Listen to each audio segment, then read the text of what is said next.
Welcome to Under 90 Minutes. Sebuah segmen video yang membahas basic-basic dalam berbisnis. Mari kita mulai. Apa itu bisnis?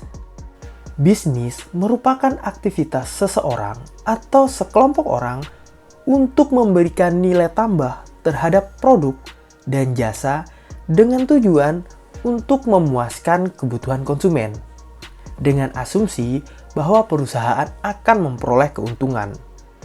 Oke, dalam konteks ini, memberikan nilai tambah atau value dapat dimaknai secara beragam.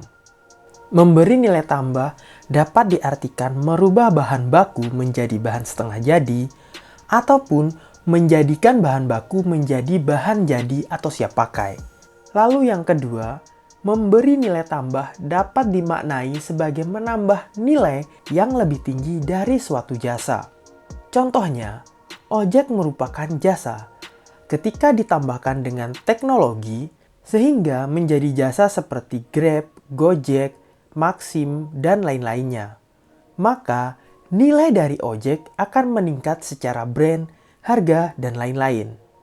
Ditambah lagi, dengan adanya produk turunannya seperti GoFood, GoClean. Lalu pertanyaannya, bisnis apa sih yang menguntungkan? Jawabannya, bisnis produk atau jasa yang tinggi peminatnya. Demand yang tinggi menunjukkan bahwa peluang barang terjual juga tinggi. Disinilah kepekaan pebisnis melihat sebuah peluang. Pebisnis harus bisa memberikan penawaran terbaiknya kepada konsumen, agar barang dan jasa yang ditawarkan bisa bersaing dengan kompetitor.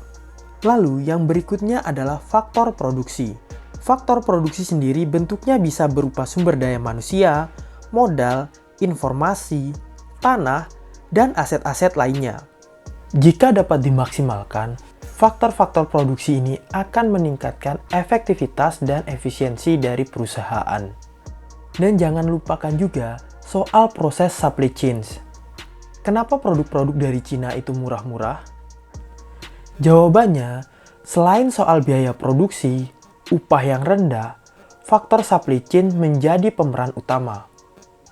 Proses supply chains menjadi sangat murah karena adanya hilirisasi industri, transportasi yang memadai, dan termasuk juga dukungan dari infrastruktur umum. Sebenarnya masih ada faktor-faktor yang lain yang dapat meningkatkan bisnis kita, tapi akan kita bahas di lain kesempatan. Jadi bagaimana? Komen di kolom komentar.